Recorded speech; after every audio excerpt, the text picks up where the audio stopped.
to ensure this never happens again, because we won't always be fortunate enough to have a leader like President Trump who is so unmistakably in command.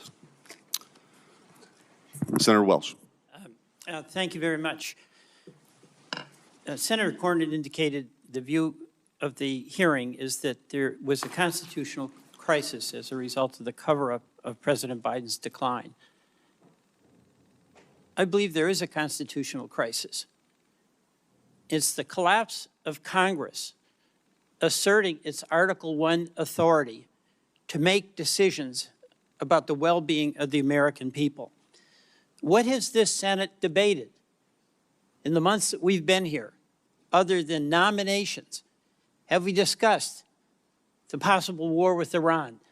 Have we had a serious discussion on the floor about the massive and mounting debt? Have we had any discussion about the abdication of congressional spending authority by the impoundment actions of an administration? Have we had a discussion about climate change that is causing havoc throughout the world? What we've done is gone to the floor and haven't debated. We've gone to the floor and voted on nominations. There's another issue of great concern to me, because I have enormous respect for my colleagues. Each and every one of us who was elected, it's the highest honor of our life. Each and every one of us came here because it is in our bones that we want to try to do something beneficial and make life better for the people we represent. And we have different points of view. But instead of this Congress debating those different points of view about oil exploration or about clean energy, about a good healthcare system, what we do is turn that debate into personal accusations of motivations, of cover-up, of conspiracy, of bad character, of demeaning folks who disagree with us. So we never get to the discussion about how do we have a healthcare system that works for the people in Texas, the people in Louisiana, and the people in Vermont. We never get to the discussion about, are we going to deny the reality of what you know is true, climate change, and how do we address that in a way that maintains a strong economy and actually builds a strong economy? We get into the accusations that if you disagree with me, you're a left-wing radical. We get into these discussions that if you disagree with me, you're a Marxist. We get into these discussions that fan the perception of the people we all represent, who desire nothing more than be able to take care of the families, live with some security, make a contribution in the communities where they live. That if a person disagrees with you, they are a bad person. We will get nowhere with that approach. Now, so many of the things that happened in the Biden administration, I totally supported, and many of you totally opposed. Those are policy disagreements. He came in with COVID. We got through COVID. We can debate about how we did it, but that was an accomplishment. The American Rescue Plan, we had the biggest jobs creation in the history of the country. The CHIPS and Science Act, acknowledging that we have to have a strong economy and be able to have the best chips here manufactured in the United States. We did that. The Federal Disaster Program improved significantly. And I can go on. And I'll take up something where we didn't do well, and that's immigration. You won that argument. But does it mean that those who disagreed with you and along the way were bad people, should be labeled Marxist, should be condemned? The American people ultimately gets to decide. But to the extent that we have a responsibility that we share, Republicans and Democrats, whichever side of the issue you're on, is to debate the issue and not debase the people who are in the debate. That's what I see as the crisis that we're facing in this Congress. Our refusal to engage in the serious discussion about the issues that are having such an impact on the people we represent. And I'm going to tell you what I think is a cover-up. I think this big, beautiful bill done by reconciliation, where by decision of the majority, not a single member of the minority who represent half of the citizens of this country can even be in the room when the terms and the policies are being debated. We are not there. That is what I call a cover-up, because our responsibility to the people we all represent is to debate health care, is to debate our budget, is to debate about the debt that we're going to be leaving future generations. And there is no debate in what is going to be decided in the private back rooms amid discussions, not even of all the Republicans, but of some Republican leaders. That's what's going to have a lasting impact on the people every one of us represents, whether it be in Missouri, Texas, North Carolina, or Louisiana, or Vermont. We can't even do our jobs because we're not allowed to be in the room. So, sure, we can enjoy the pleasure of looking back at the Biden administration and then getting into the weeds about when and where and how the president was acting at any given moment. But you know, I ask myself before I get into a debate and before I do anything, why am I doing it? And if I do it, does it have the potential to make things better for the people I represent? And if the answer is no, it doesn't have any opportunity to help the folks in Vermont, I just shut up. That's what I do, because it won't help. What we're doing right now won't help. It will not help. And I ask myself, why in the world are we doing it? But we know the answer to that. Because the politics that has been embraced in this Congress is the politics of accusation, of demeaning adversaries, of deflecting from engaging in the hard discussion about hard issues and trying to come to some common agreement that's going to be to the mutual benefit of all of the people that we represent. I yield back. Thank you. We'll now introduce the witnesses. First up, from my left to right, John Harrison. John C. Harrison is the James Madison Distinguished Professor and Class of 1941 Research Professor at the University of Virginia School of Law. He's a graduate of the University of Virginia and the Yale Law School. After graduating from law school, he engaged in the private practice of law, then clerked for Judge Robert Bork on the U.S. Court of Appeals for the D.C. Circuit. From 1983 to 1993, he worked at the U.S. Department of Justice, including as Deputy Assistant Attorney General in the Office of Legal Counsel. He joined the law faculty at the University of Virginia in 1993.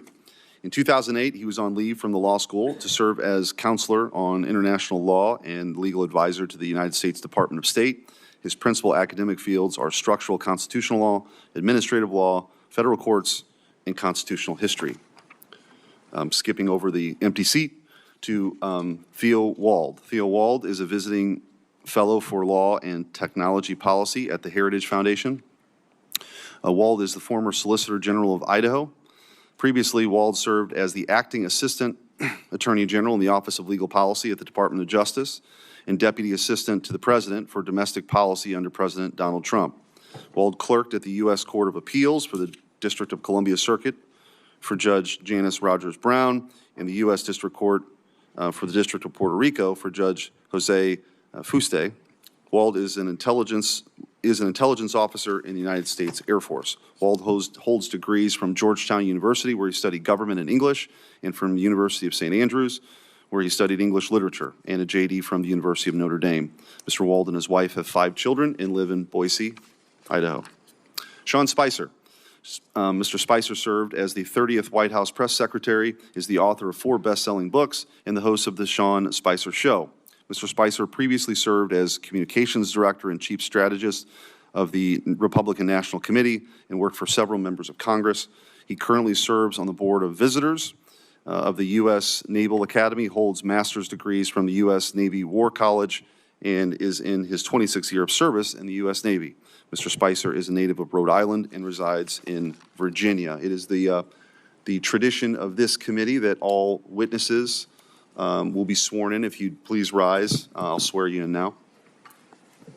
Raise your right hand. Do you swear that the testimony you're about to give before this committee will be the truth, the whole truth, and nothing but the truth, so help you God? Thank you. And now we'll start with you, Mr. Harrison, with your opening statement.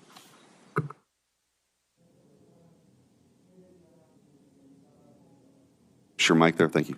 Thank you, Senator Smith, Senator Cornyn. The committee has asked me to discuss Congress's power to regulate the process by which the president's signature is affixed to a document other than a bimanual signature, that is to say the use of an auto pen or similar technology. I have 4 points to make. The first is that the Constitution and the laws generally, when they require that the president act by signing a document, do not require that the president manually sign the document. The Justice Department's Office of Legal Counsel wrote an opinion on that subject in 2005, which is quite extensive, and I find it persuasive. The concept of signature is signing a document is more general than, like a lot of concepts, more general than its central application. The central application is manual signature, but that's not the only way by which someone can sign a document. Someone can also sign a document by indicating that the person signing the document has decided that that person's signature should be affixed to the document by some process other than manual signature. The second point is that as a general matter, Congress has power to carry into execution the constitutional powers of the other branches of government. The last power that is conferred on Congress by Article 1, Section 8, is the end of what's called the necessary and proper clause, and it provides that Congress shall have power, I'll read the whole clause, to make all laws which will be necessary and proper for carrying into execution the foregoing powers, that's Congress's other powers there in Article 1, Section 8, and all other powers vested by this Constitution in the government of the United States or in any department or officer thereof. That's the last part. That's the part that's relevant here. It's sometimes called the horizontal necessary and proper clause because it operates horizontally among the three co-equal branches. Congress is the legislature. There are times when one of the other constitutional powers can use support that can be given only by the force of law. And that is something that Congress can do with a horizontal and necessary and proper power. The next thing I'll say is there are some principles, I think, that should govern exercises of the horizontal necessary and proper power. The first is that it operate to support, to assist, to make cause to function better, the power that is being carried into execution, be it that of the president or that of the federal courts. The second is that in supporting the other powers, Congress not seek to exercise powers that are vested elsewhere, like the power to decide cases, like the president's power of pardon. And third, when Congress exercises that power, it should make sure not to put substantial burdens on the exercise of the other powers that it's seeking to support, powers that once again are vested elsewhere than in Congress by the Constitution. I think Congress can regularize the process by which the president's signature is affixed without his manual signature in a way that would be consistent with Congress's horizontal necessary and proper power. In particular, Congress can require that when the president indicates that his signature is to be affixed to a document without manual signature, that that decision by the president be documented and some individual record that the president has made that decision, and that be made part of the public record, say by being published in the Federal Register or the weekly compilation of presidential documents. A statute like that would carry the president's power into execution because making sure that the president really has made a decision and that it wasn't made by someone else with the president's auto pen is a way to make sure that the power is properly exercised, that is, by the president. As long as a statute like that is completely neutral, applies the same way to all presidential decisions, it shouldn't raise any problem of Congress trying to control the president's authority. Again, constitutional powers are vested in the other branches and supported by Congress under the horizontal necessary and proper power. And third, a requirement of documentation. Well, the White House does a lot of documents. The requirement of documentation would not place a substantial additional burden on the president and the processes by which the president acts. And I would suggest that if the committee consider legislation along these lines, that it inquire into the paper flow process currently used in the White House so that any statute Congress enacts will make that process work better rather than burdening it, making it not work as well. Thank you. Thank you. Mr. Wold. Senator Corbin, Senator Schmidt, members of the committee, thank you for the opportunity to testify this morning about how the cover-up of President Biden's mental decline endangered America's national security and undermined the Constitution. The U.S. Constitution vests executive power in a single person, the president. At the founding, the president exercised the executive power through only a small group of trusted advisors and personnel. In fact, President Washington had a 4-member cabinet. Today, the president directs a Leviathan executive branch with 15 cabinet departments and at least 4 million full-time executive branch employees. The executive branch proliferation has a single source of democratic legitimacy, that by order of the U.S. Constitution's Article 2, the president is both elected by the American people and vested with the executive power, all of it. Traditionally, the president takes positive actions and authenticates those actions through his signature. His signature is required for the most significant actions he may undertake: to sign an executive order, to take any action invested in him by the Constitution, as in granting a pardon, and to take the most important action of all, to sign a bill into law. In all these cases, the president's signature is itself the protection of democratic principle. When the president signs, he communicates his assent and endorsement of the action he takes. The auto pen is a device that signs the president's signature to a document. The Oversight Project, of which I am a board member, has discovered that the Biden White House deployed an auto pen to affix President Biden's signature to pardons, prison commutations, executive orders, and presidential proclamations. The Oversight Project's research has found that the Biden White House first deployed the auto pen to affix President Biden's signature to a proclamation on day 5 of his administration, and that there were at least 3 different auto pen signatures in use throughout President Biden's tenure in the White House. In June 2022, the Biden White House began deploying the auto pen to sign clemency warrants and executive orders. Auto pen use skyrocketed from there.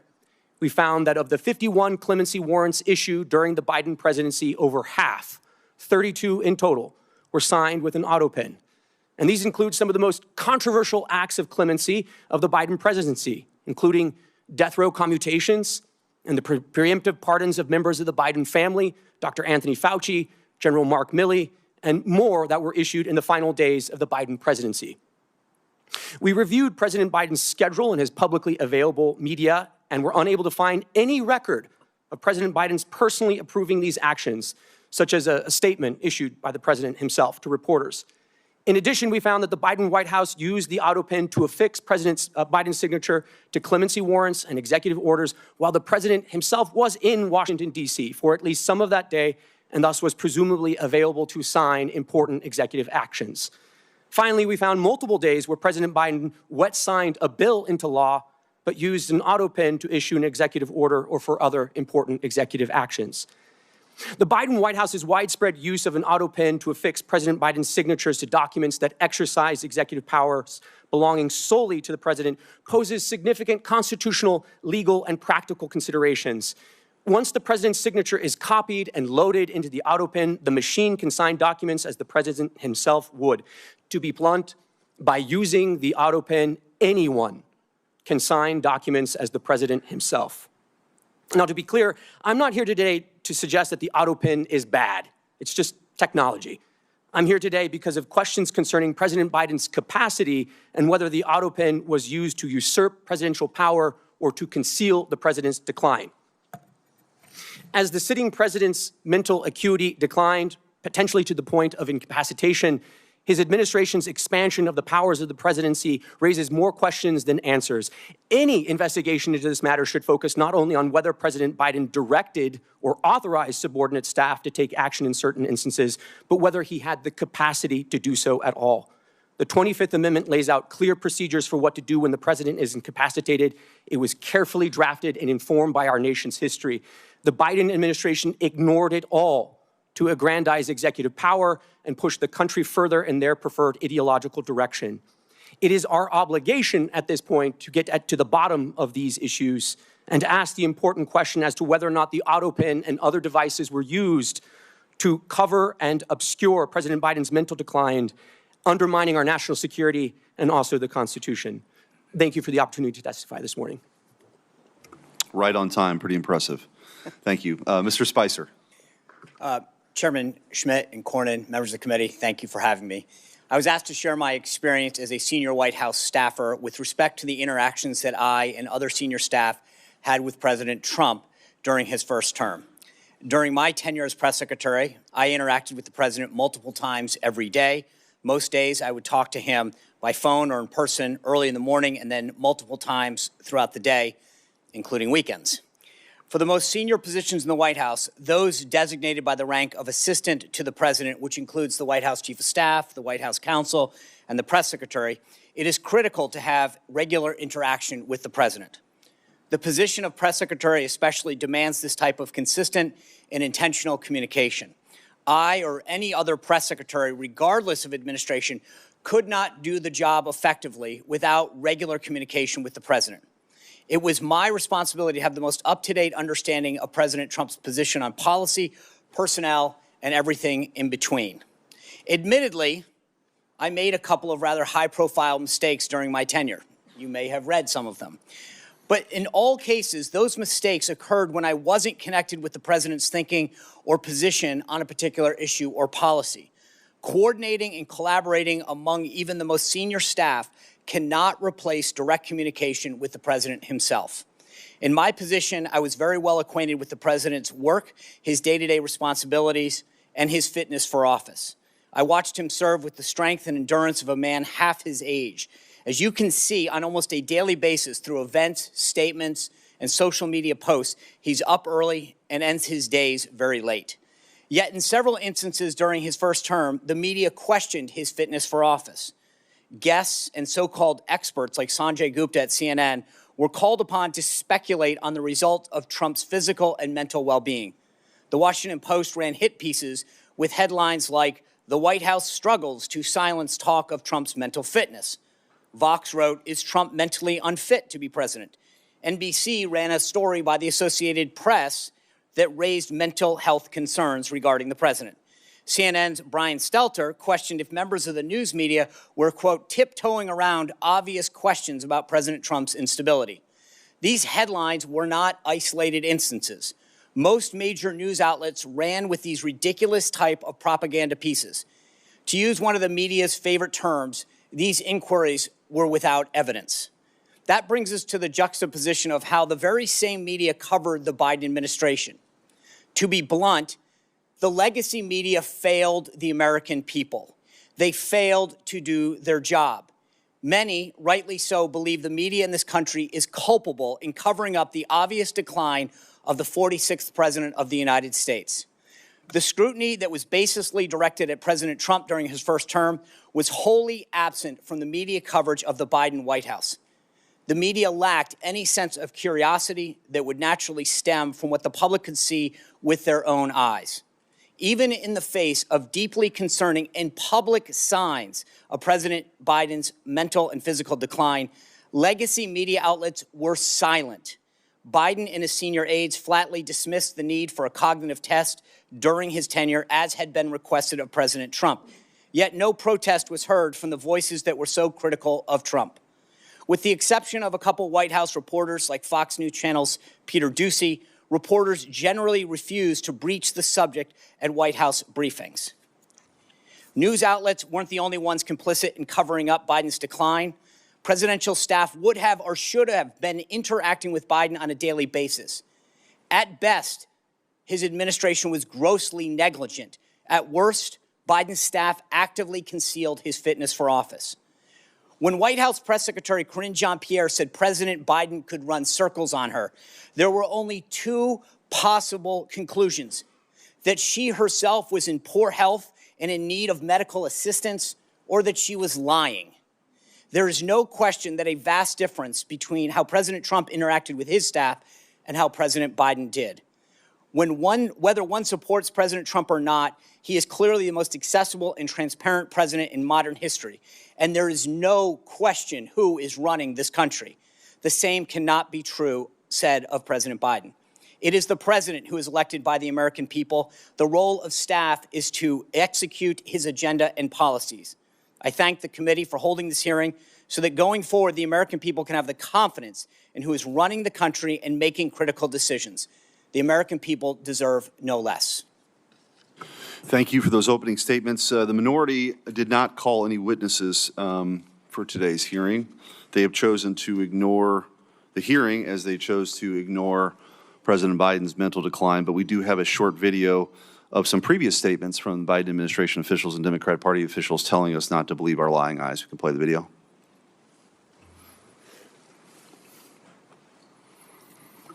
Does the president have the stamina, physically and mentally, do you think, to continue on even after 2024? Don, you're asking me this question. Oh my gosh, he's the president of the United States.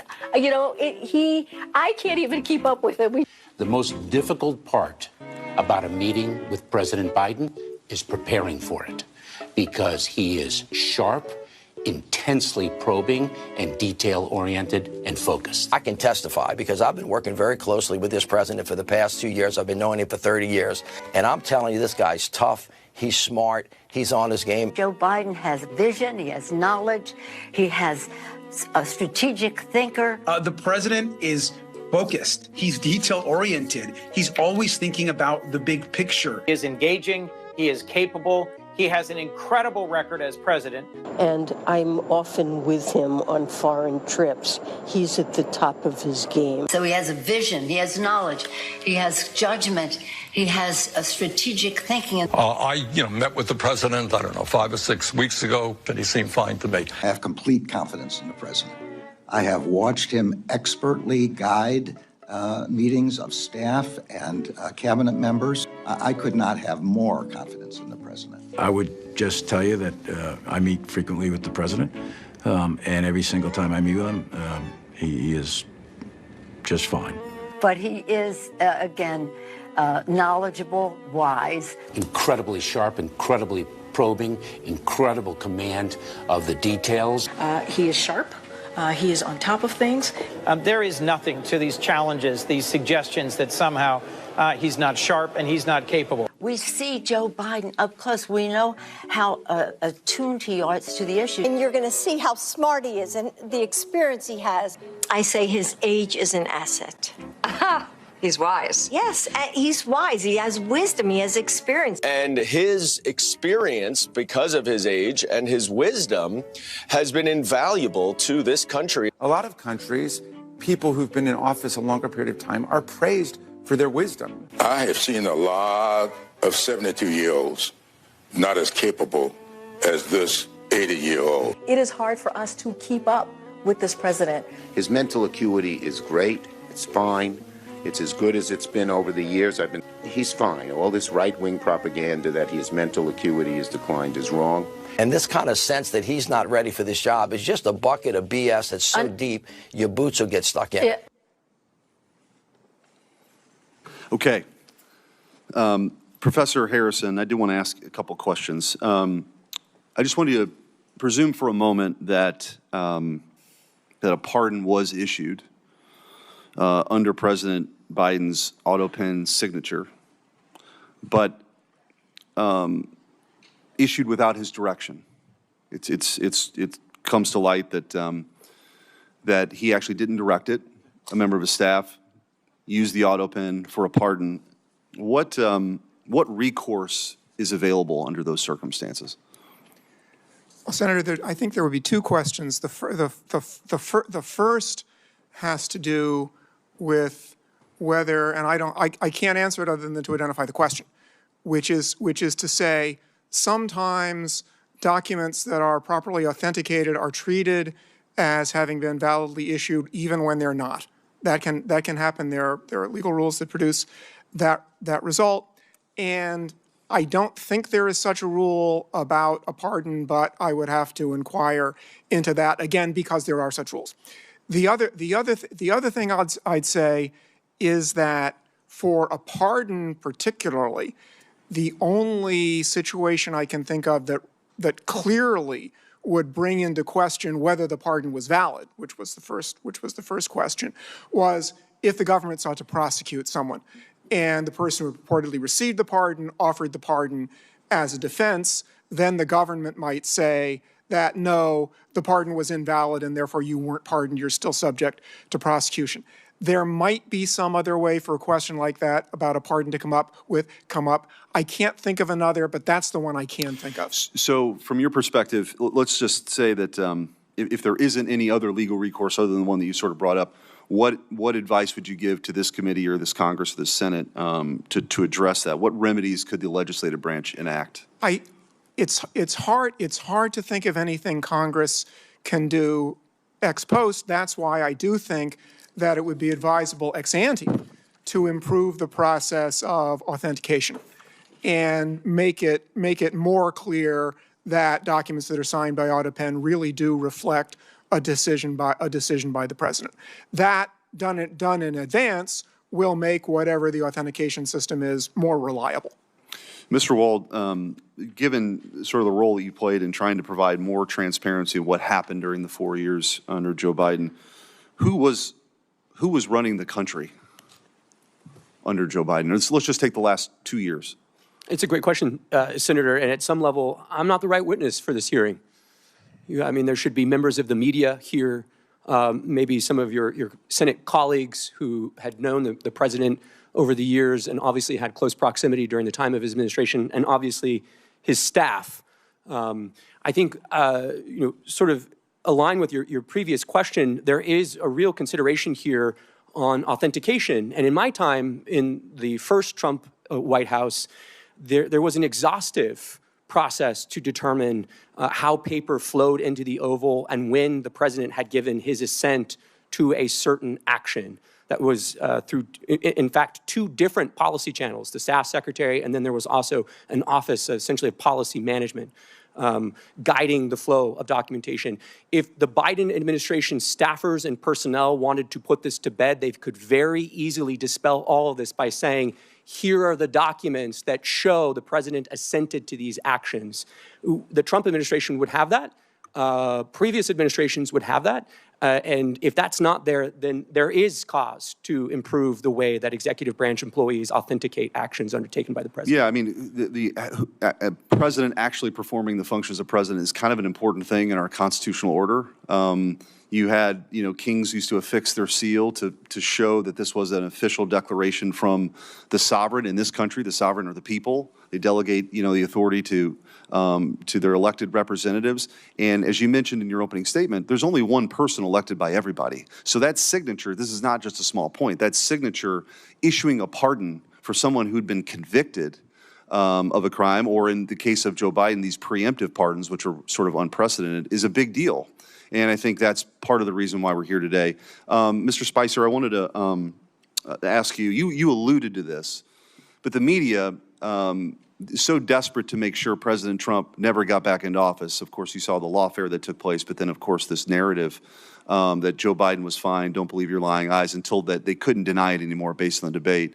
Could you just kind of compare that to your experience when you were, press secretary for President Trump, to sort of the inquiries that were made daily about his mental acuity versus the inability to do that during the 4 years under Joe Biden? Well, Senator, in many cases, there was no inquiry. They would just run with a story, having guests on that would question his physical or mental acuity, speculate on it, bring guests on that would speculate it. We would often then push back on those kind of stories. That's in vast contrast to the lack of any kind of curiosity that existed throughout the 4 years of President Biden. And I think the difference was they would seize on the simplest thing with President Trump, whereas in President Biden's case, there was multiple issues of physical, mental confusion, him going in the wrong direction, him falling down, him misunderstanding an event or not being able to finish the sentence. That was never the case with President Trump. They were almost manufacturing instances in his case without actually trying to get to the bottom of a story or inquire within the press office to get our response. They would go with the story, then we'd push back. With Biden, my understanding from the conversations that I would have with the media is they would never ask. They just literally were basically afraid to go there. Senator Cornyn.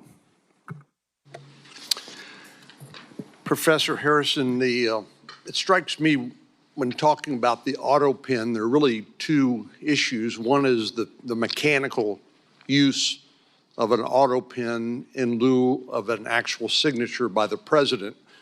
But it seems to me that we're confronted with more important or more fundamental issues is, did the president know that the auto pen was being used for that purpose? And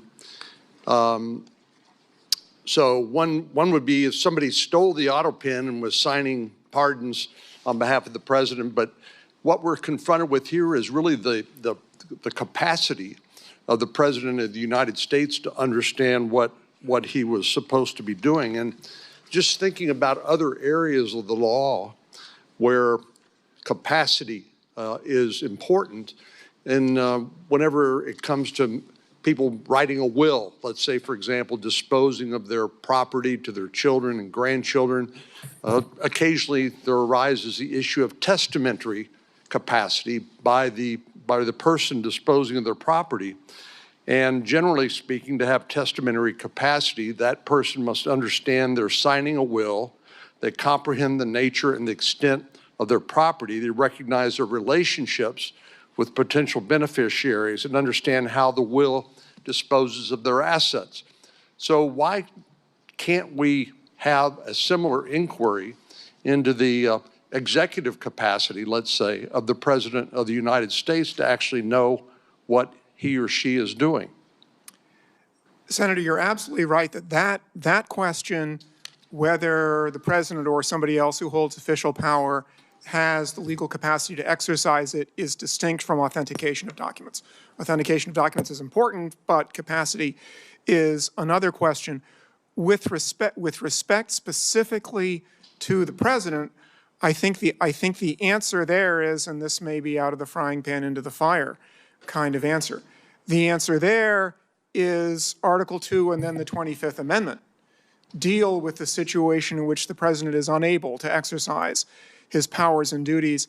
And I think it's a reasonable inference, although the Constitution doesn't come out and say this, that a president who is not determined to be unable through now what's the 25th Amendment process for making that determination. There's no process in Article 2 itself. The 25th Amendment added something.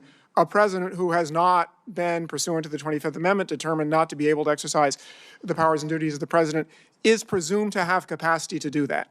I say that not on the basis of any sort of, other than practice, that's the way it's been for a couple of hundred years, but I think that is a reasonable inference from the fact that the Constitution does make a provision about what happens when the president's unable, and the 25th Amendment then provides a process to determine by which the president's unable. Mr. Wold, following up on Professor Harrison's answer, the 25th Amendment requires actions by the Vice President and a majority of the Cabinet to declare the President incapacitated, incapable of carrying out his or her duties. But there doesn't appear to be any accountability or any remedy when they fail to act as they did in this case. Some have suggested that there may be potential crimes committed by members of the Cabinet for failing to act, basically suborning perjury, forging government documents, impersonating a federal officer, making false statements, conspiracy to defraud the United States, obstruction of justice, wire or mail fraud. Those are all statutes, criminal statutes, that are on the books. Do you think there's any application of any of those criminal statutes to the circumstances of the Biden presidency and his incapacity and the failure of those persons, only persons authorized to question that incapacity under the 25th Amendment, the failure on their part to act? Senator, there very well could be. I mean, obviously that would be a question for a prosecutor to take up in their discretion. I will say the 25th Amendment, it's a modern contrivance, but it still is consistent with American constitutional tradition, which it assumes that officers of the United States will act virtuously and morally. And the idea that members of the Cabinet would go to the length of avoiding the Oval Office so as to abdicate their responsibility to verify the appropriateness of the president's acuity or the ability to authenticate actions taken by the president. If that's not a constitutional scandal, I mean, honestly, I don't know what would constitute such. So, yeah, I mean, I think there could be the potential for crimes, but moreover, the 25th Amendment can only function in its procedural mechanisms if people are actually willing to call a spade a spade. Senator Britt. Thank you, and I really appreciate Senator Cornyn, Senator Schmidt calling this hearing. This is incredibly important. I mean, you look at what the administration did, you look at what the Democratic Party did, you look at what the legacy media did. It is absolutely inexcusable. It is not only dangerous, it's disgusting. And the American people deserve better. And the fact that we have none of my Democratic colleagues over here, that this entire dais is empty, that what they allowed to happen, that they are not interested in correcting it for the future is absolutely mind-blowing. And so when we're looking at what Joe Biden did while he was in office, you have a disastrous withdrawal from Afghanistan. I mean, leaving equipment, leaving allies, changing the way the world viewed us. You look at an emboldened Russia, Iran. You look at what happened, obviously, with China and those conversations with Joe Biden. You look at millions flooding across our border. You look at a ton of unaccompanied children coming across, hundreds of thousands. You look at hundreds of thousands of Americans dead because of fentanyl poisoning. You look at record high inflation. Who was in charge? And the fact that not one Democrat colleague can show up and try to get answers to that, I hope the American people see that for exactly what it is. And so my questions to you is, how do we prevent this in the future? So we know that the 25th Amendment in the 1960s, we take a look at that. Section 4 was purposefully vague to allow for some flexibility. Clearly, it either didn't work or we have some people we need to hold accountable for not stepping up. So I want to know from you all, what do we need to do? Do you think that there need to be more guardrails when it comes to Section 4? Do you think that we need some more standards to evaluate that? And if so, what should those standards be? And Professor Harrison, I'd like to start with you. Senator, this is the question about further implementation of the Section 4 is one that has not received a lot of attention because fortunately, the country has not needed it very often. I think that this is a situation in which Congress's power is pretty limited because the Constitution, by design, put a somewhat vague but nevertheless meaningful concept, which is ability on the part of the president right, to act and it also means in the hands good of faith. the political process. That's the yes, lesson and I'll good say. faith. Yes. And I don't think, obviously, we don't have that here. Mr. Wold, do you have any opinion on that? Yes, Senator. So you said, should we hold folks accountable and should there be some reforms? The answer would be both, yes. Right. So, your colleague on the Democrat side who did attend, Senator Welch, said, hey, this is just kind of retrospective. We need to move on. I would strenuously disagree with that. The only ability to move forward is if there's an accounting of what was undertaken under the Biden staff, the Biden personnel, the bureaucrats, and the cabinet. And one thing I'll just say is this very issue was debated by Republicans in 1988 in the Miller Commission report at the University of Virginia. Republicans had the open and honest, transparent discussion about the end of the Reagan presidency and whether or not there were other guardrails that needed to be imposed on the 25th Amendment. Some discussions were about the inclusion of a mental health professional on the White House medical team, whether the Surgeon General should oversee the inclusion of medical reporting as part of Section 4, Clause 4 of the 25th Amendment. All I'll say is all of those things have been set aside. There has been no legitimate discussion in the years since about how to make the 25th Amendment more robust and how it could actually operate in the instance that the president lacked capacity. Right, and do we need to more clearly define what unable means in the 25th Amendment? Oh, I think most certainly, and I think there should be, the other issue, and a number of legal academics, former colleagues of Professor Harrison, have taken this up over the years. I mean, Professor Calabresi wrote about this 20 years ago, that there needs to be a more precise definition.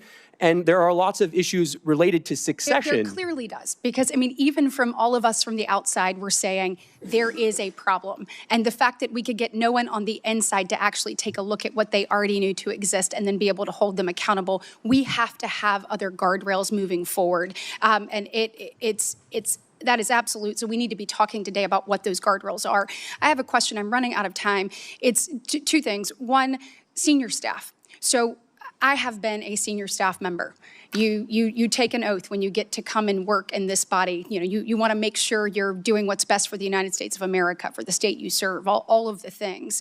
Is there any way to hold senior staff accountable for either helping to cover up and or moving people to the side? Because it is clear that there are people within this administration that saw that, and they should be sitting in front of us today answering the question of why they turned their back on America, because that's exactly what they did. And so whether it's secretaries, whether it's people in the administration, or whether it is senior staff, we deserve some accountability and we deserve some answers. And then my last question will be for Mr. Spicer, legacy media. How in the world do we hold them accountable? If all of us on the outside can see it and we are saying, get to the bottom of this, but yet they refuse, what mechanism should we put in place to be able to hold them accountable for not actually following what is clearly in front of them?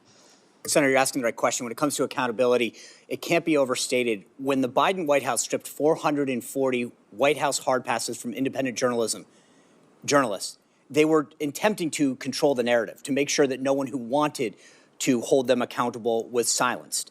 Part of what I think this administration has done so well is bringing in new voices, people from disparate backgrounds of all sorts, to ask the White House press secretary, to ask the senior staff, and to be able to hold them accountable. Part of it is allowing other voices in the media. We've seen what the legacy media did, but that's why I think the growth of independent media is so healthy for our democracy, and we need more of it, not less.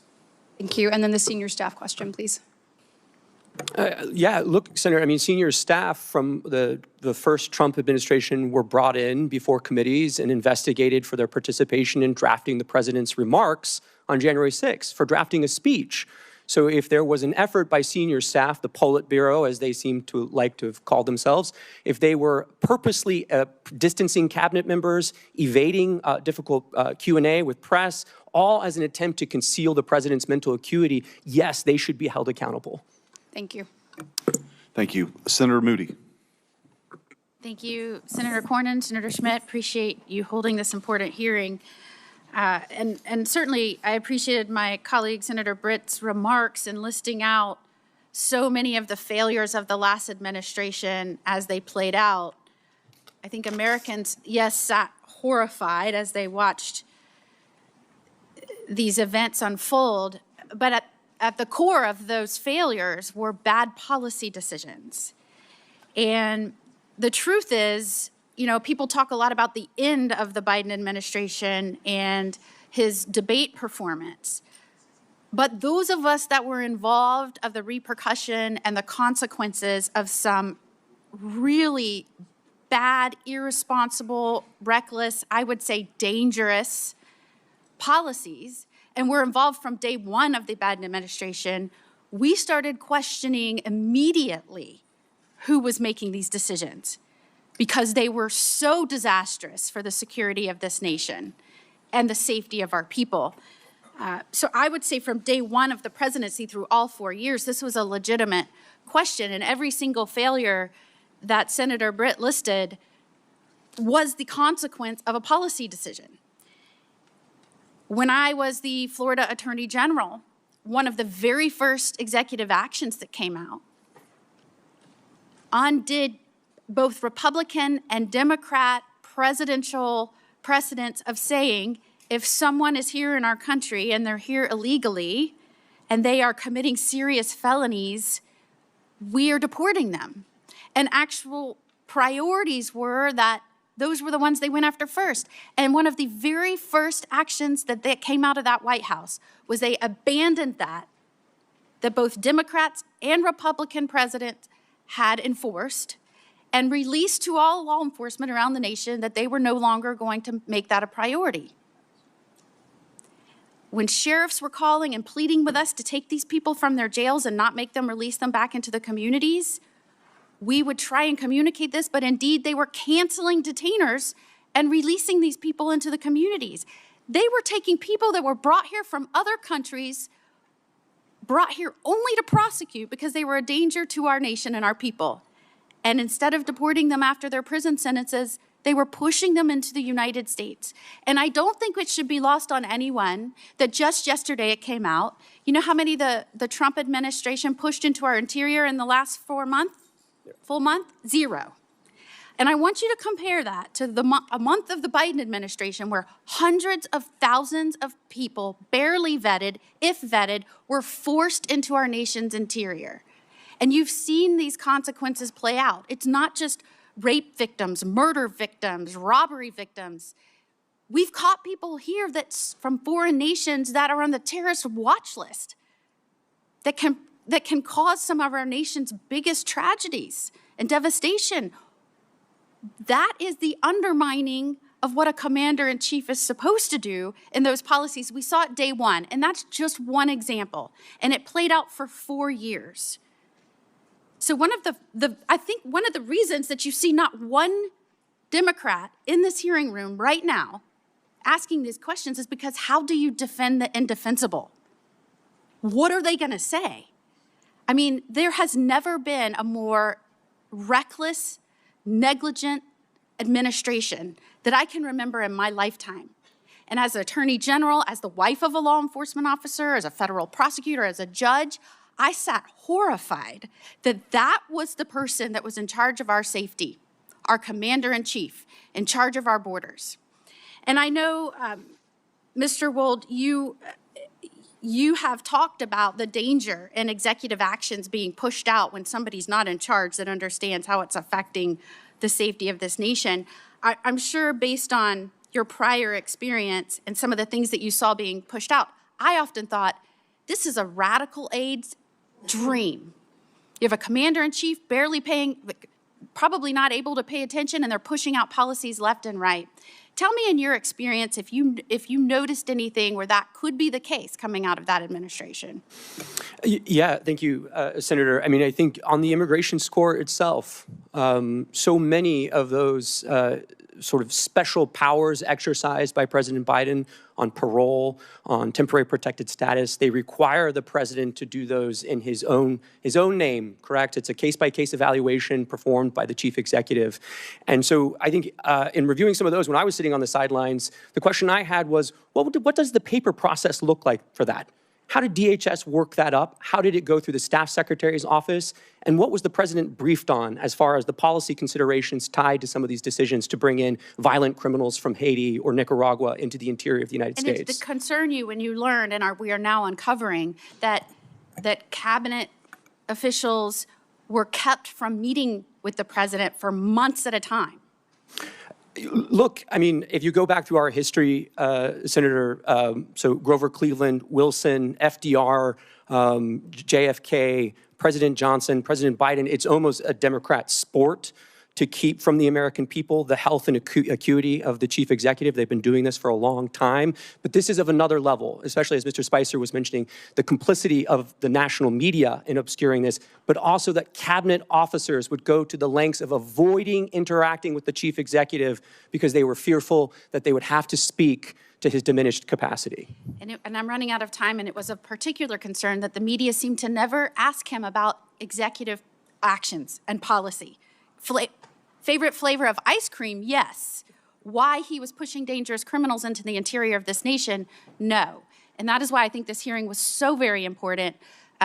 What was coming out of this administration was a radical wish list.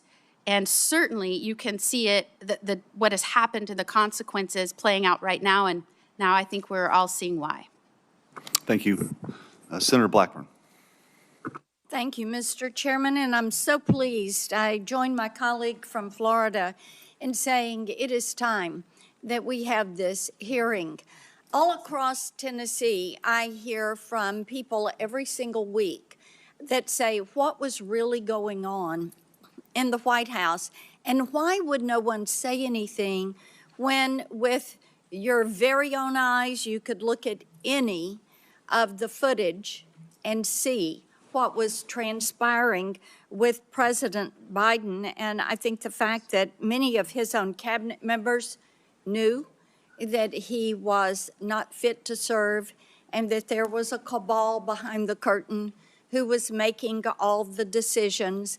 It is so offensive to the American people, and it's not something that is a partisan issue. As I talk with Democrats, many of them have lost faith in what they thought was going to be a very moderate Joe Biden administration, and it turned into be the far left Bernie Sanders version of the Democrat Party that was using the auto pen and making decisions and committing our great nation to policies that the American people did not support and would never have supported.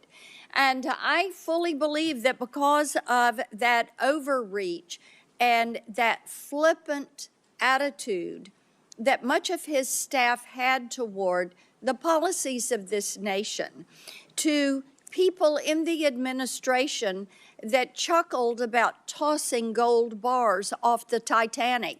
They knew they were going down. They knew they were going to be found out.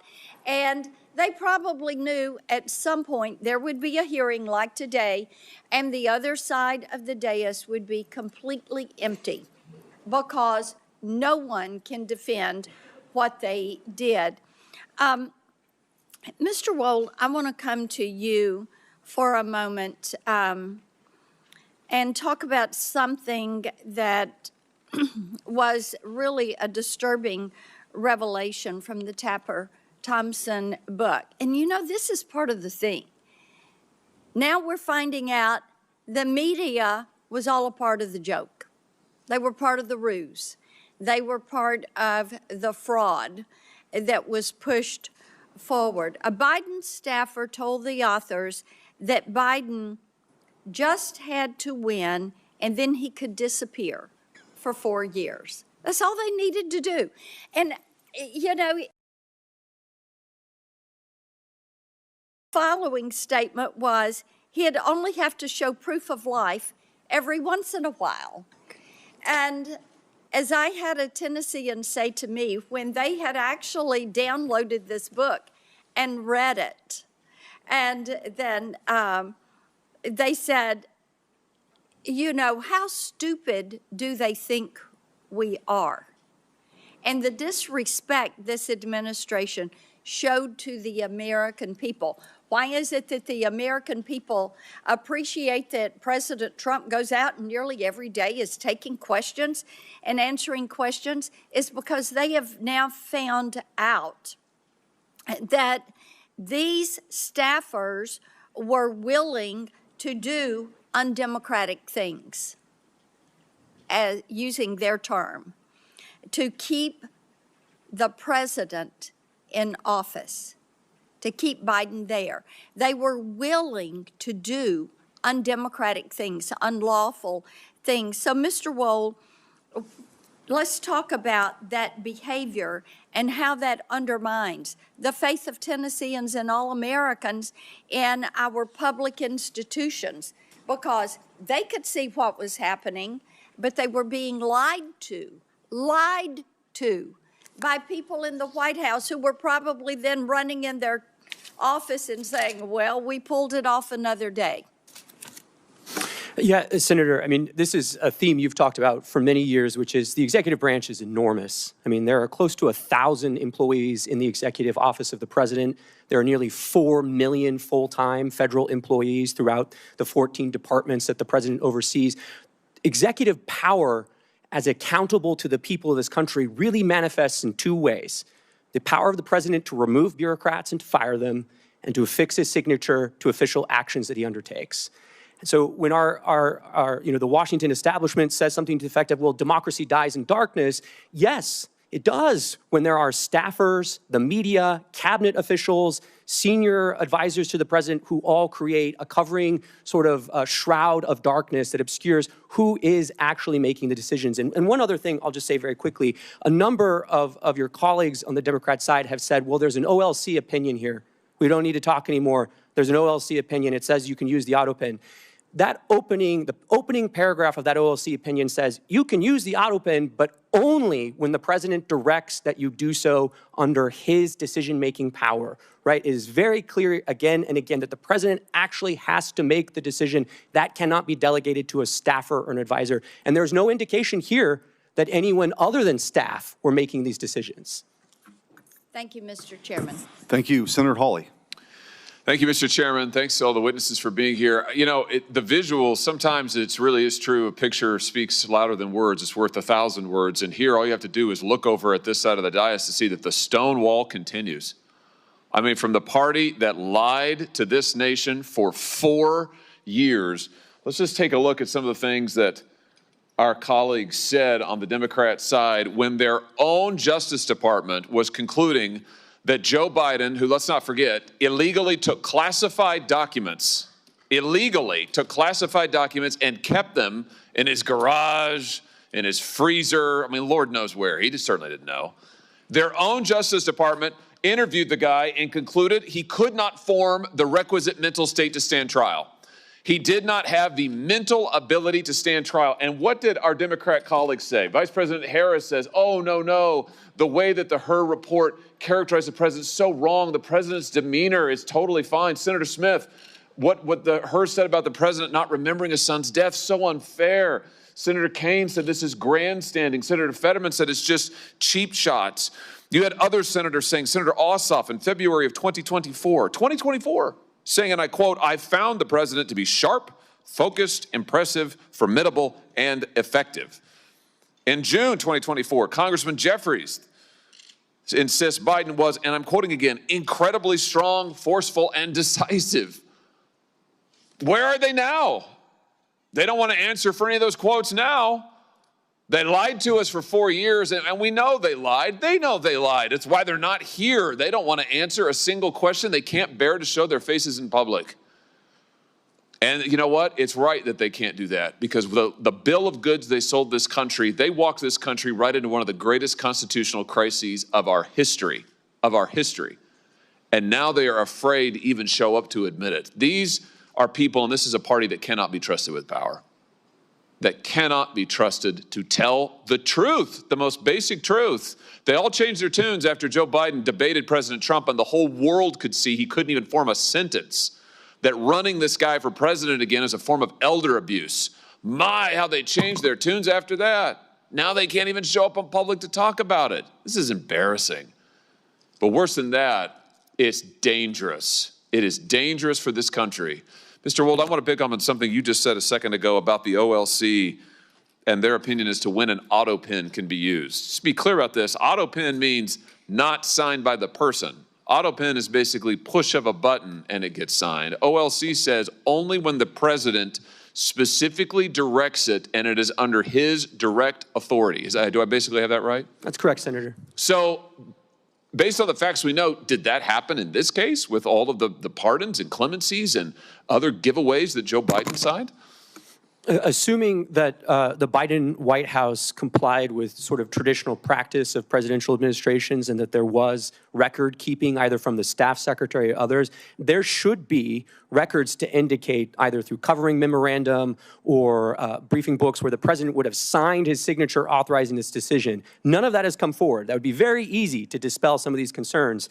And I think what we're seeing here is really the auto pen is best understood as a sort of a tool of executive convenience. Hold on just a second. You just said something very important. I want to emphasize that. So what you're saying is that there should be, for every time that Biden authorized the auto pen, there should be a record of that. And he should have had to have registered his personal consent to using the auto pen. Is that basically correct? I think to put it another way, I would say in the policy paper flow to the Oval Office, there should be a record of what documents are presented to the president when and when he gave his assent to the actions that are listed in those documents, whether it's a judicial nomination or it's a statutory response to Congress. Well, I think the answer is we need to get those documents.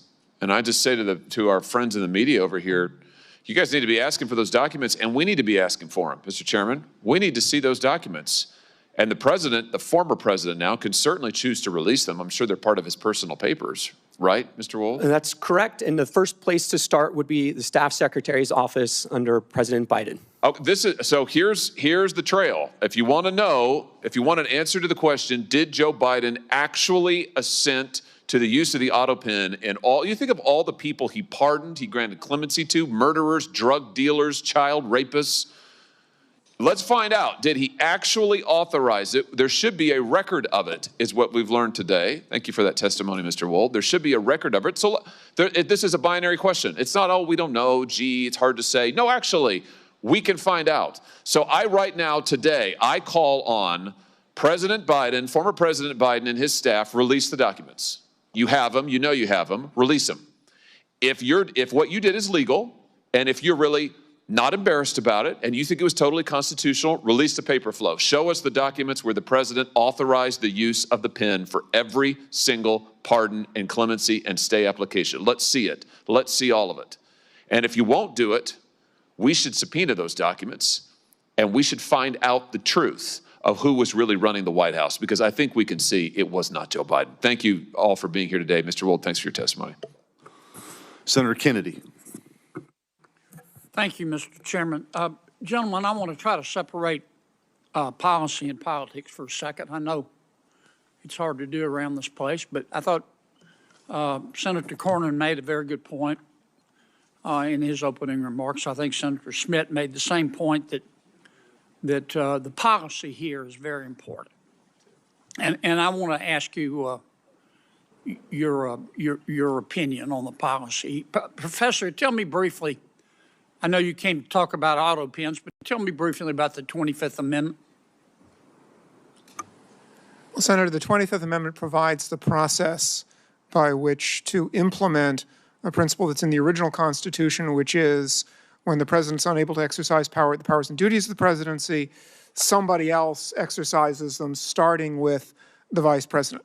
The 25th Amendment sets up a process by which, if there's a question whether the president is able to do that, the vice president and the heads of the executive departments can temporarily basically put the vice president in as acting president, and then Congress ultimately decides the question. Well, the standard, is it not, Professor? The standard is disability of the president. Is that correct? Unable to exercise the powers and duties. Okay. Yes. Here's what I would like your opinion on, and the opinion of these two gentlemen here.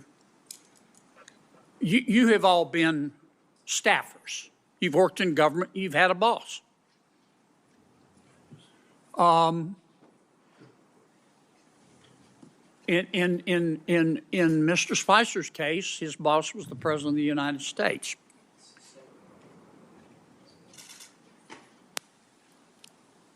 Let's suppose the president, you were using your experience as a staffer. You were working for the president, any president. Hypothetically a president. And let's suppose the president started talking like he was from outer space. Let's suppose the president became fatigued very easily. He couldn't finish a sentence without taking a nap. Let's suppose the president,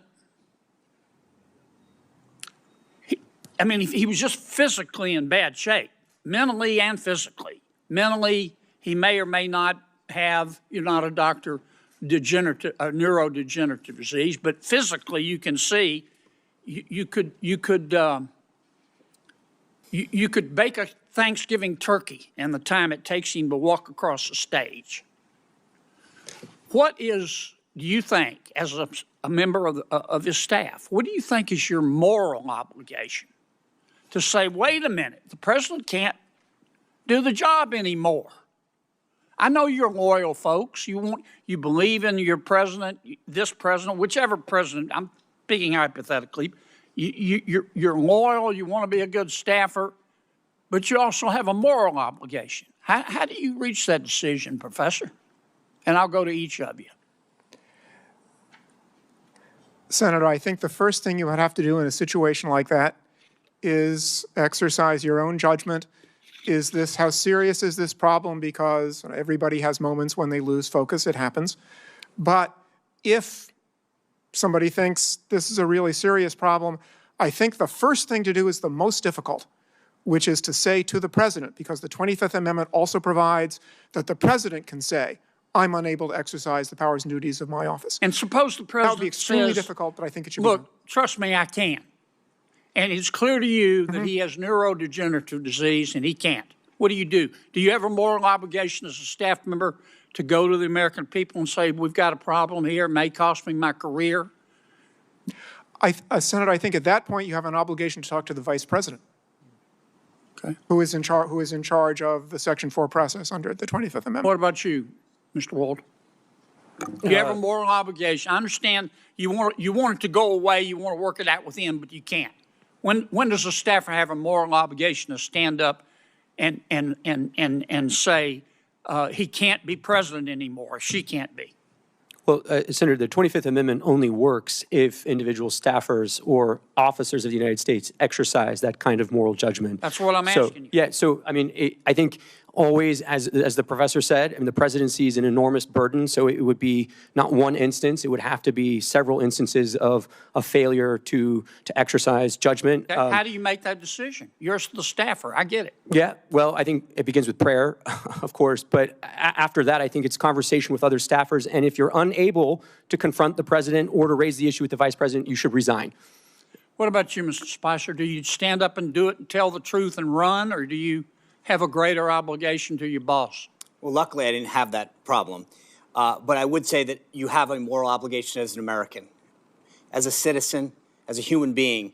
If the leader of the free world cannot conduct themselves to make the decisions that are critical to this country and to the world, you absolutely have a moral obligation to follow the chain of command.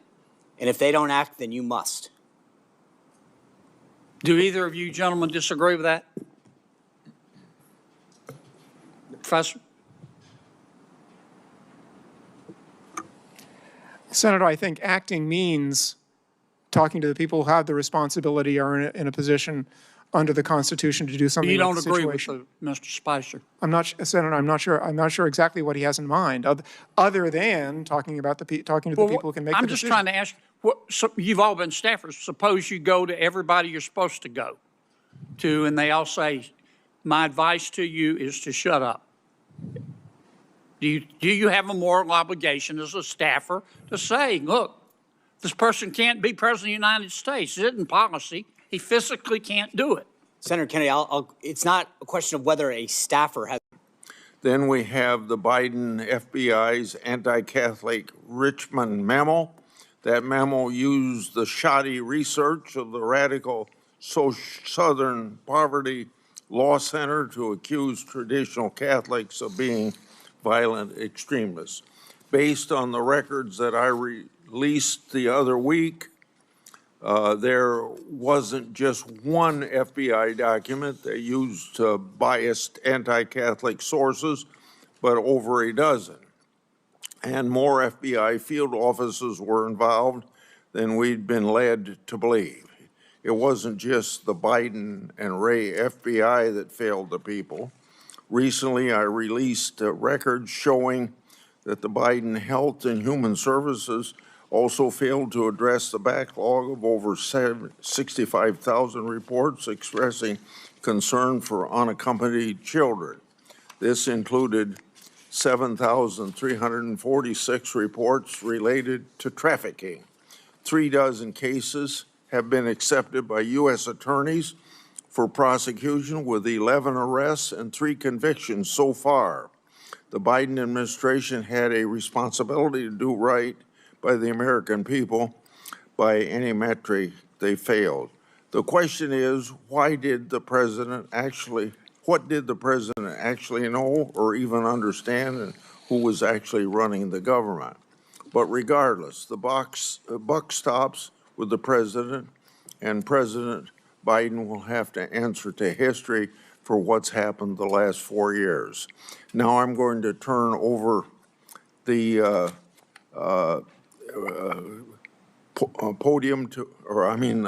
opportunity to speak to Ranking Member Durbin for his opening remarks, and after that, Senator Cornyn is going to take the chair, and Senator Cornyn and and Chairman Schmidt are going to lead the rest of the hearing.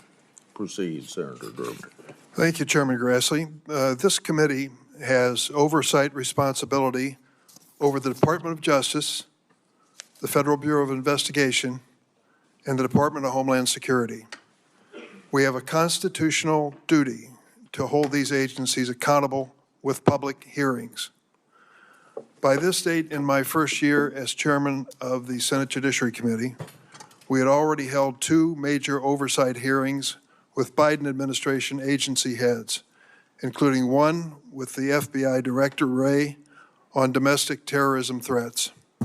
So far this year, the Republican majority in this committee has not held a single oversight hearing, despite numerous critical challenges facing the nation that are under our jurisdiction.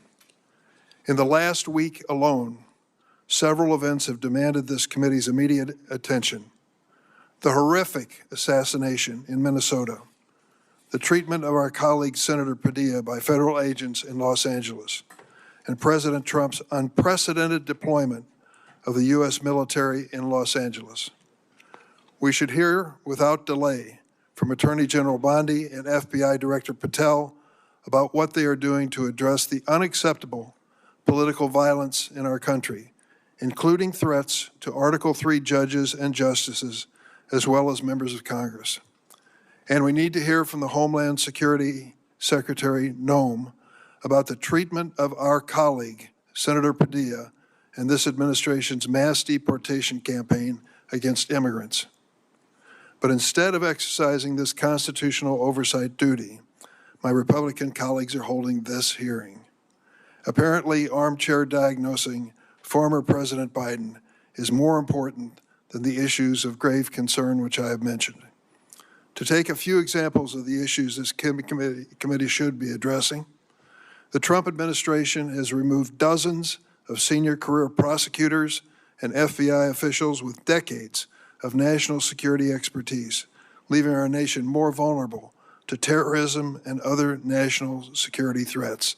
This should be explained to this committee. The Justice Department has diverted hundreds of law enforcement agents away from combating cartels, drug trafficking, and gun violence to participate in President Trump's mass deportation campaign. This should be addressed in an open hearing of this committee. The Justice Department is also turning a blind eye to corruption. The administration has gutted the Department of Justice's Public Integrity Session, which oversees political corruption, just as the president's shameful crypto scheme unfolds. And the administration has removed Department of Justice career ethics officials and shut down the office charged with investigating misconduct by DOJ attorneys. With these internal checks gone and this committee asleep at the wheel, it's no surprise that Attorney General Bondi signed off on President Trump to accept Qatar's gift of a $400 million luxury airliner, despite the fact that the Attorney General was previously a registered foreign agent for the Qatari government. We are still waiting for her official finding on this gift transfer. And it's no surprise that Department of Justice official Amo Bove tried to strike a corrupt bargain with New York Mayor Eric Adams, dropping public corruption charges in exchange for the mayor's cooperation with Trump agenda mass deportations. When it comes to these historic, compelling issues, the GOP majority tells America to move along. Nothing to see here. Let's revisit this administration of a previous president in this hearing. Let's revisit a 20-year-old precedent on the use of an auto pen. And I know my Republican colleagues are eager to discuss President Biden's pardons. But why are they ignoring the actual pardon crisis that's taking place right now? President Trump's pay-to-play scheme. Last month, President Trump pardoned Paul Walzak, who pleaded guilty in 2024 to withholding over $7 million of taxes from his employees' paychecks and failing to pay them to the Internal Revenue Service. What warranted Mr. Walzak's swift pardon by President Trump?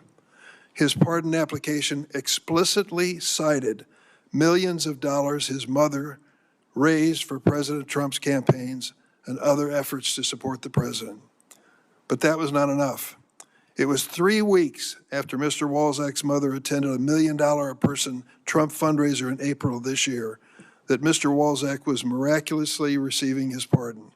And now he no longer must pay $4.4 million to the taxpayers of this country. That's one example of the many pardons granted to President Trump's wealthy donors and political supporters. Of course, these pay-to-play pardons are in addition to more than 1,500 January 6 rioters who received blanket pardon from President Trump, including 169 who violently assaulted law enforcement officials. And we're going to make a question of cognitive ability. I think we should consider what happened in Alberta, Canada, just this week, where President Trump was at a press conference with British Prime Minister Keir Starmer and said the following: "You all know the great PM of the UK, and we just signed a document." President Trump continued, "We just signed it so we have our trade agreement with the EU. Britain has not been a party to the EU for 5 years, but President Trump made a statement which clearly was wrong." Now I'd like you to see a short video that includes some other examples of cognitive ability.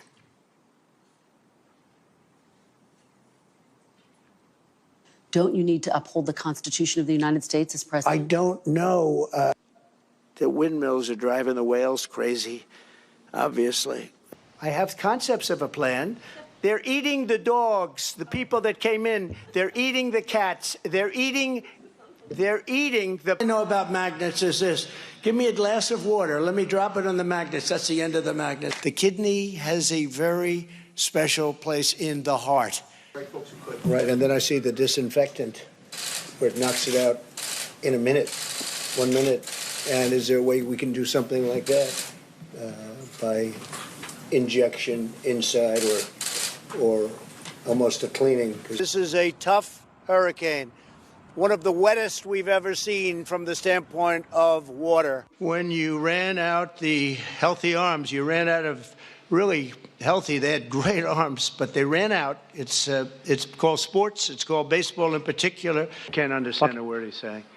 Did you just see Maduro, Venezuela? It's unbelievable. Well, I don't know about it. I mean, obviously, I'm not involved. He wants to know why the proclamation was signed in the dark. I don't know when it was signed because I didn't sign it. Other people handled it.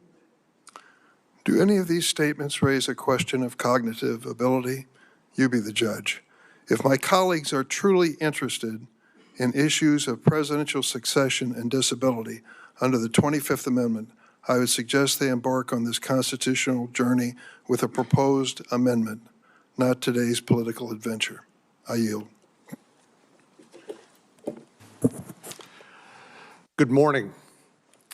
I want to thank Chairman Grassley for convening this hearing and my colleague, Senator Schmidt from Missouri, for co-chairing this with me as we examine the constitutional crisis posed by the cover-up of President Biden's cognitive decline. The U.S. Constitution provides, as we all know, for 3 co-equal branches. Today, we're concerned about the chief executive, the President of the United States. As we know, the chief executive, the head of the executive branch, enforces the laws, appoints high-ranking officials, serves as commander-in-chief of our armed forces, can issue pardons, and can veto and advocate for legislation. But what are we to do when the president is incapable of performing these duties? Last June, the American public saw with their own eyes what many knew to be true, but would not dare to admit publicly. Our sitting commander-in-chief was suffering from severe cognitive decline, as evident by this video, which I will now show.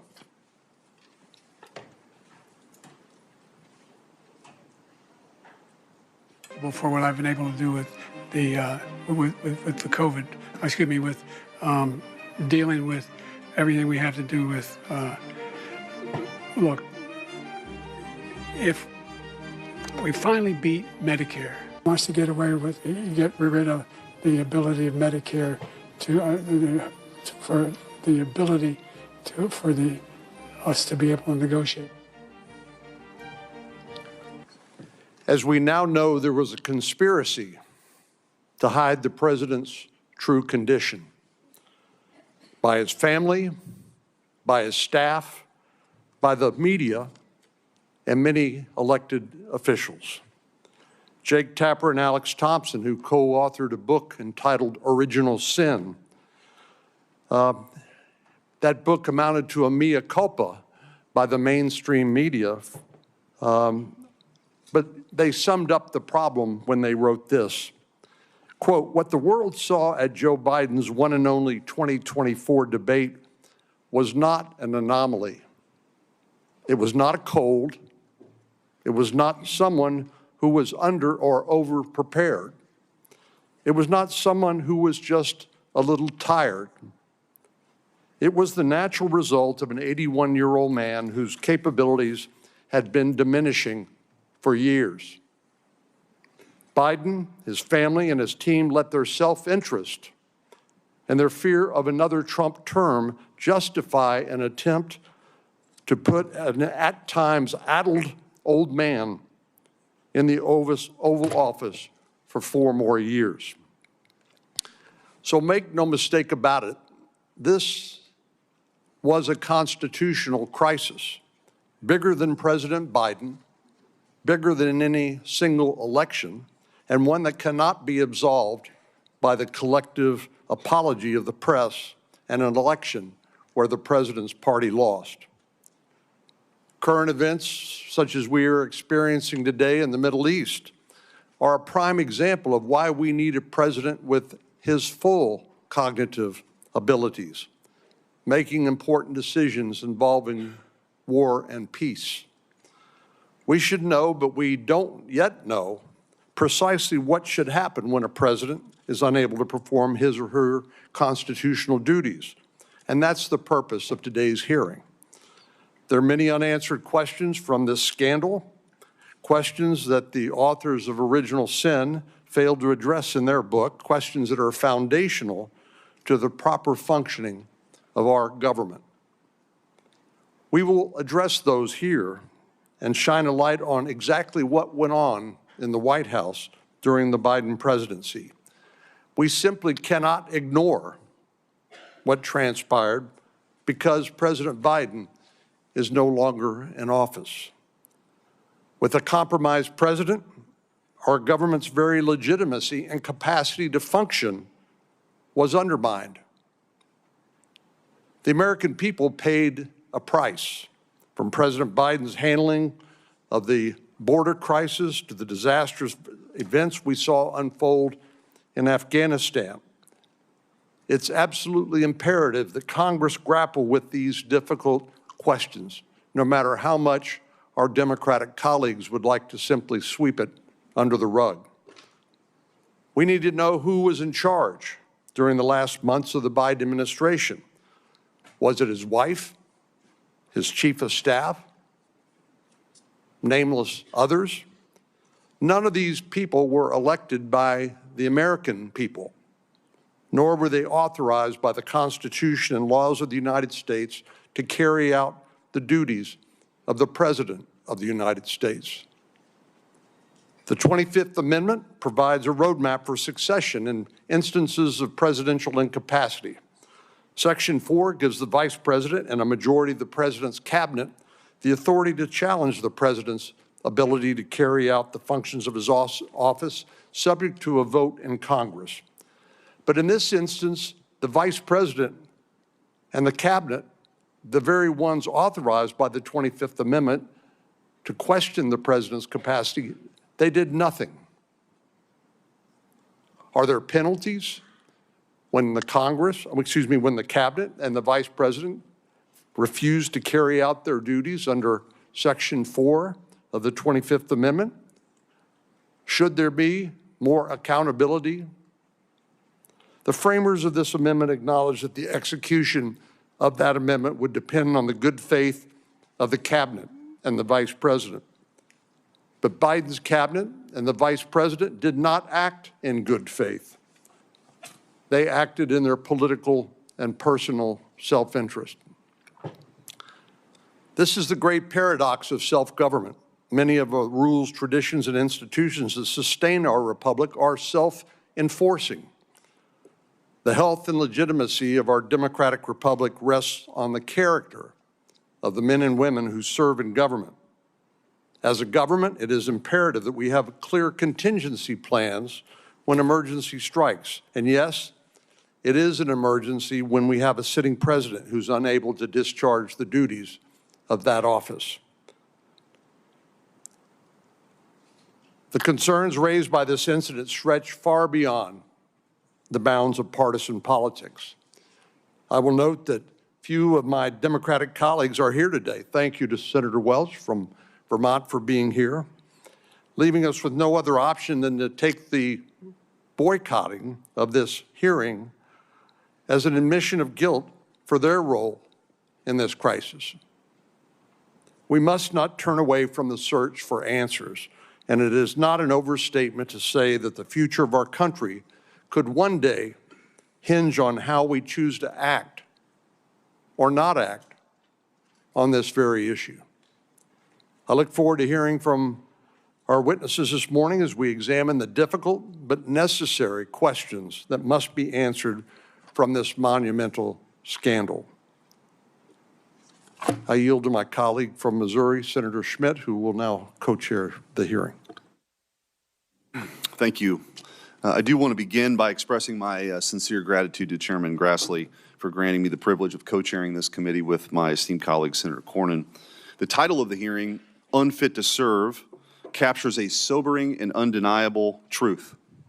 President Biden was mentally unfit to carry out the responsibilities of the most powerful office in the world. Given his mental incapacity, the American people deserve to know who was running the country the last 4 years. Today, as we seek to answer this question, it is deeply disappointing but not surprising that most Democrats on this committee have chosen to all but boycott the hearing and have failed to call a single witness. They have chosen to ignore this issue like they ignored President Biden's decline. Their absence speaks volumes, an implicit admission that the truth is too inconvenient to face. By refusing to engage in this critical examination, they abdicate their responsibility to the American people. This de facto boycott is not just a refusal to participate, it's a refusal to serve the American people who deserve answers about who is truly leading their government. President Biden's decline did not suddenly begin in June of 2024. It was a persistent and obvious truth that was evident for years to anyone who was willing to see it. This reality did not require special insider knowledge or investigative reporting to uncover. We didn't need Jake Tapper and Alex Thompson to tell us what millions of Americans could freely observe with their own eyes. The truth was glaringly obvious. Anyone who was paying attention could tell that the emperor had no clothes. Nearly a year ago, I took the historic step as the first U.S. Senator to formally call for the invocation of the 25th Amendment against President Biden. I sent letters to every cabinet secretary and the vice president laying out the urgent case. Our nation was effectively without a leader. The absence of a functioning president wasn't an abstract issue. It inflicted severe consequences on our nation, consequences that touched every aspect of American life. On border policy, our nation's borders were handed over to the radical left-wing element of the administration, throwing open our borders to 15 million illegal aliens, an unprecedented immigration crisis that pulled our nation into chaos. On foreign policy, haphazard and reckless decisions placed our warfighters in jeopardy, escalated conflicts around the globe, and led to a catastrophic humiliation on the world stage that claimed the lives of 13 American soldiers, including one Missourian, during the disastrous withdrawal from Kabul. On the economy, rampant inflation drove up the cost of life's essentials, making them unaffordable to countless hardworking families. In the realm of culture, the regime censored free speech, closed down churches, targeted traditional Catholics and parents at school board meetings, and let an unelected class of left-wing radicals degrade, attack, and lie about our history and our heritage. A poisonous anti-Western, anti-American ideology that had once been confined to elite university classrooms suddenly became the official White House policy. All of this was done not in isolation. It was sustained, defended, and covered for by an alliance of elite institutions, from the media to the so-called expert class to big tech to the federal bureaucracy itself. When we speak of collusion among elites, or the so-called deep state, we're accused of being conspiracy theorists. But this was no theory. It was plain and overt, out in the open for everyone to see. For 4 years, we had a president who could barely string together coherent sentences after 6 p.m. Yet, this glaring fact went unreported, undiscussed, and unaddressed. Why? Because the Democrat Party, corporate media, federal bureaucracy, and big tech companies collaborated to conceal the truth from the American people, not out of ignorance, but because it advanced their own interests. In the absence of a functioning president, chaos took hold. An empty vessel occupying the Oval Office becomes a puppet for those surrounding him. Many elected officials, including some in this chamber, have used auto pens, a mechanical device that replicates a signature. There's nothing inherently wrong with that, so long as we are the ones actually making the decisions. But under President Biden, the auto pen became a troubling symbol, a symbol of an absentee president and an executive branch directed by nameless, faceless aides that no one outside of Washington, D.C. had ever heard of and no one ever voted for. It was the auto pen presidency, a government run by committee rather than a leader chosen by the American people. By contrast, love him or hate him, we all know President Trump is in command of his presidency, and he is the one calling the shots. It is plain as day that President Trump is actively making the decisions, whether announced via Truth Social or signature. Under President Biden, that transparency and certainty evaporated. We cannot confidently say that the decisions bearing his signature were the will of the president or his Politburo. That goes doubly for his social media posts, including his decision to drop out of the 2024 presidential election. We did not know if it was his decision or posted on his behalf after a palace coup because President Biden was mentally unfit to serve. The corporate media played an indispensable role in this cover-up, systematically suppressing discussion of President Biden's condition. As we will demonstrate in the video evidence presented today, dissenting voices were silenced, and the truth was buried. It was not a passive oversight. It was deliberate. It was a deliberate campaign to shield a narrative that protected the interests of the most powerful. Even members of this very committee, some of whom served alongside then Senator Biden when he chaired this very committee, defended his mental acuity for years. Now Jake Tapper and Alex Thompson offer a convenient narrative to absolve everyone involved. The media lacked access, the family was overtly protective, the cabinet was incompetent, and Robert Hur said the president was merely a well-meaning man in aviators who liked ice cream. It is the tired, evasive refrain of the politician caught in a lie. Mistakes were made. Yes, mistakes were made, and every participant in the cover-up, from the media to the cabinet, is jointly and severally liable for what may very well be the greatest deception in our nation's history. Even their apologies today are framed in a way that absolve them from responsibility for this crime against the American people. They apologize for having missed the story. They didn't miss anything. They actively chose to ignore or run cover for the people in power. The Biden cabinet rarely met, and some members, like former Secretary of Transportation Pete Buttigieg, deliberately distanced themselves from the president to maintain plausible deniability. Even members of this committee were part of the Great Deception. The Monday after Biden announced he would not seek re-election, one member called the idea of invoking the 25th Amendment outrageous, insisting the debate performance does not reflect who he is or his capacity to govern as President of the United States. Another member repeatedly vouched for Biden's fitness, declaring, Joe Biden is fit, capable, and ready to serve another term. And later, this is a man who is sharp, who is on top of his game, who knows what's going on. Yet another, during the 2020 Democrat presidential primary, alluded to Biden's decline, but quickly retracted his remarks when it became politically expedient. After the debate, yet another member praised Biden's strong delivery of remarks to NATO as evidence of his capacity to lead. The purpose of this hearing is not to interrogate Biden officials or partisan reporters, though they should be held accountable. Instead, our focus is to identify and rectify the systemic weaknesses that allowed this situation to fester unchecked.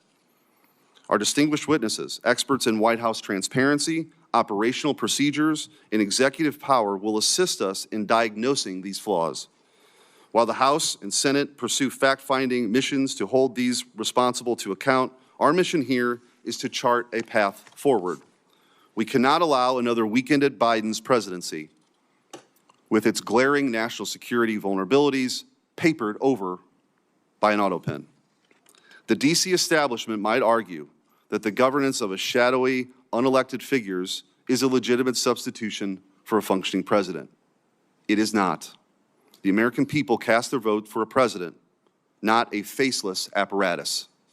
Article 2 of the Constitution vests immense authority in the President of the United States, a single individual.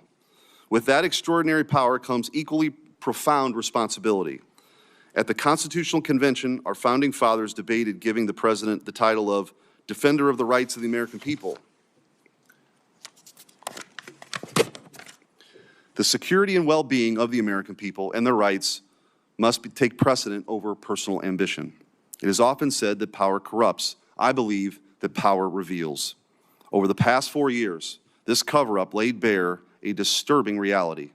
The left and the corporate media place their pursuit of power above the welfare of your families and your country. They dismissed your observations, urging you to not to trust your own eyes. We have a solemn duty to call this what it is, an abdication of constitutional duty. As was stated in Federalist 51, ambition must check ambition. If a president is mentally unfit to serve, we need a dependable mechanism to, at the very least, ensure that the truth reaches the American people. I look forward to the insights this hearing will yield and from our expert witnesses in the discussion that will follow.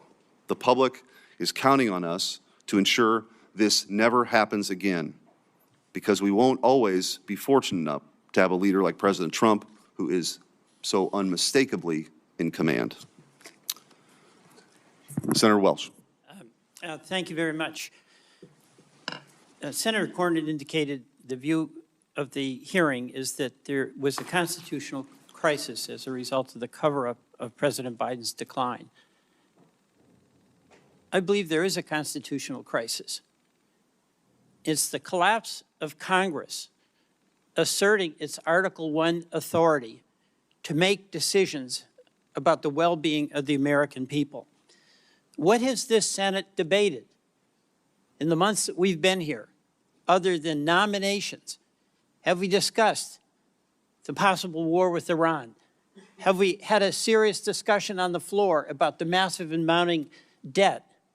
Have we had any discussion about the abdication of congressional spending authority by the impoundment actions of an administration?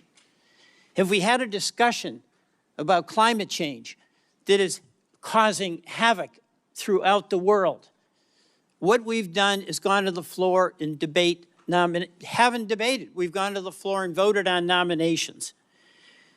There's another issue of great concern to me, because I have enormous respect for my colleagues. Each and every one of us who was elected, it's the highest honor of our life.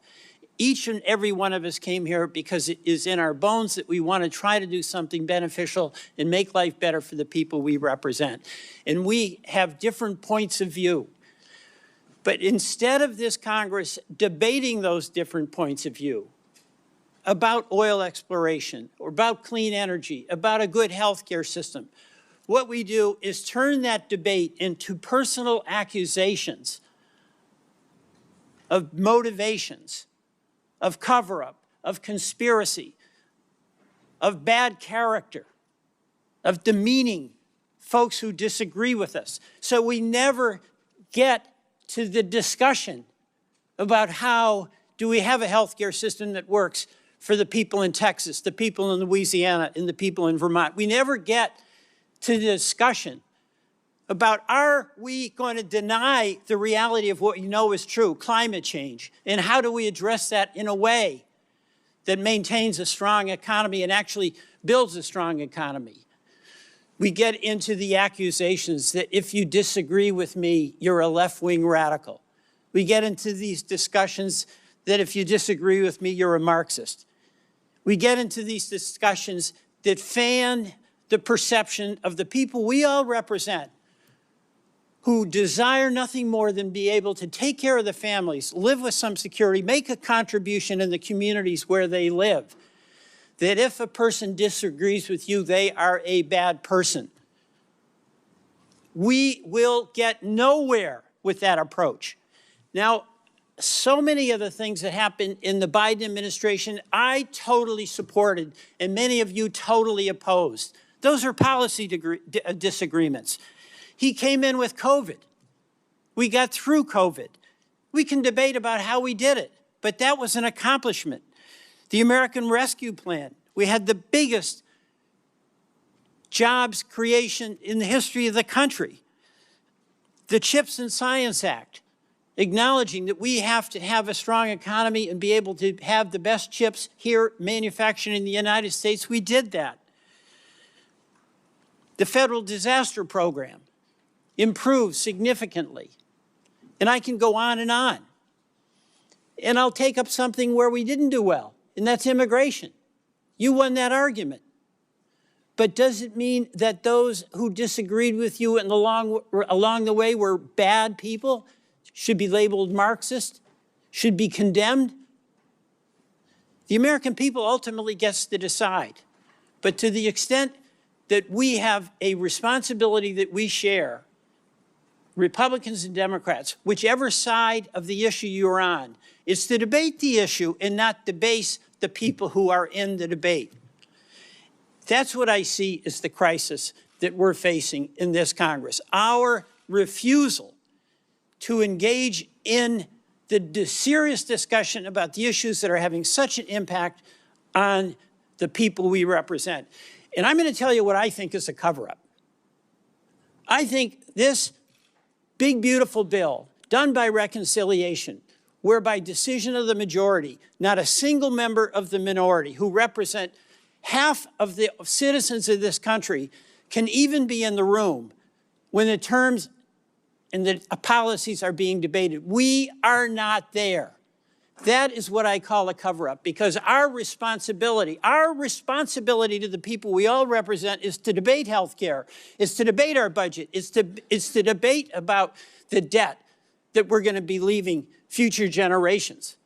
And there is no debate in what is going to be decided in the private back rooms amid discussions, not even of all the Republicans, but of some Republican leaders. That's what's going to have a lasting impact on the people every one of us represents, whether it be in Missouri, Texas, North Carolina, or Louisiana, or Vermont. We can't even do our jobs because we're not allowed to be in the room.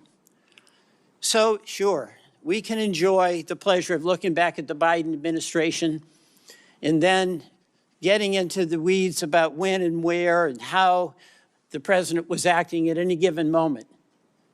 But you know, I ask myself before I get into a debate and before I do anything, why am I doing it?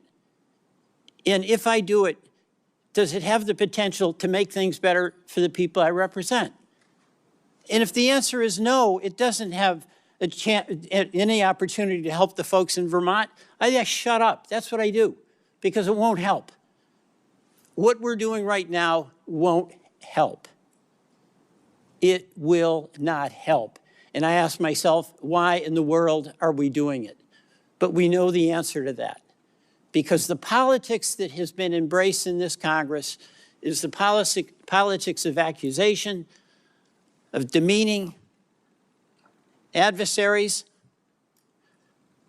of deflecting from engaging in the hard discussion about hard issues and trying to come to some common agreement that's going to be to the mutual benefit of all of the people that we represent.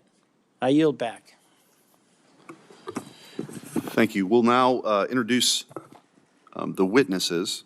First up, from my left to right, John Harrison. John C. Harrison is the James Madison Distinguished Professor and Class of 1941 Research Professor at the University of Virginia School of Law. He's a graduate of the University of Virginia and the Yale Law School.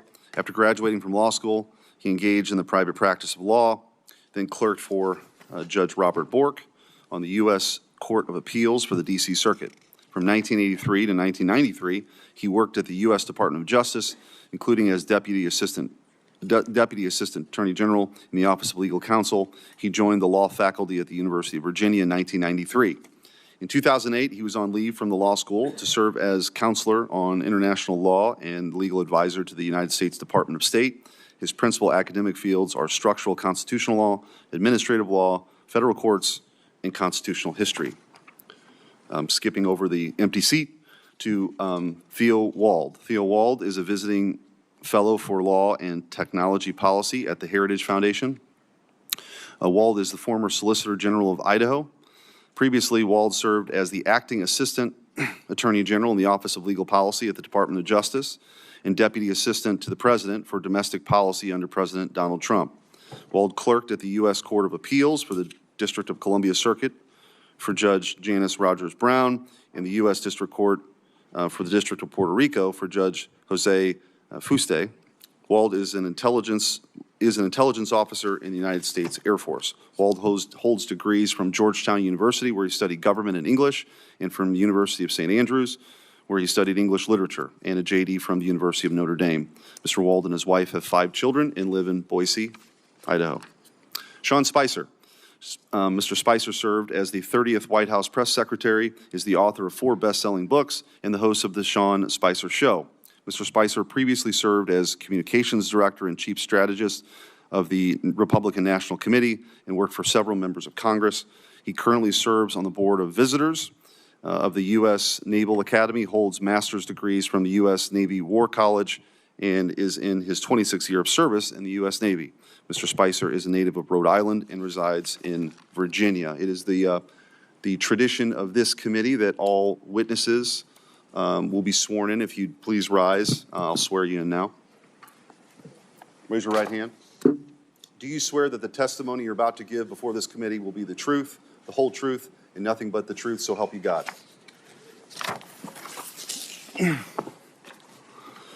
Thank you. And now we'll start with you, Mr. Harrison, with your opening statement.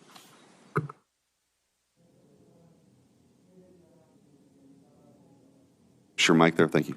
Thank you, Senator Smith, Senator Cornyn. The committee has asked me to discuss Congress's power to regulate the process by which the president's signature is affixed to a document other than a bimanual signature, that is to say the use of an auto pen or similar technology. I have 4 points to make. The first is that the Constitution and the laws generally, when they require that the president act by signing a document, do not require that the president manually sign the document. The Justice Department's Office of Legal Counsel wrote an opinion on that subject in 2005, which is quite extensive, and I find it persuasive. The concept of signature is signing a document is more general than, like a lot of concepts, more general than its central application. The central application is manual signature, but that's not the only way by which someone can sign a document. Someone can also sign a document by indicating that the person signing the document has decided that that person's signature should be affixed to the document by some process other than manual signature. The second point is that as a general matter, Congress has power to carry into execution the constitutional powers of the other branches of government. The last power that is conferred on Congress by Article 1, Section 8, is the end of what's called the Necessary and Proper Clause, and it provides that Congress shall have power, I'll read the whole clause, to make all laws which will be necessary and proper for carrying into execution the foregoing powers, that's Congress's other powers there in Article 1, Section 8, and all other powers vested by this Constitution in the government of the United States or in any department or officer thereof. That's the last part. That's the part that's relevant here. It's sometimes called the horizontal necessary and proper clause because it operates horizontally among the three co-equal branches. Congress is the legislature. There are times when one of the other constitutional powers can use support that can be given only by the force of law.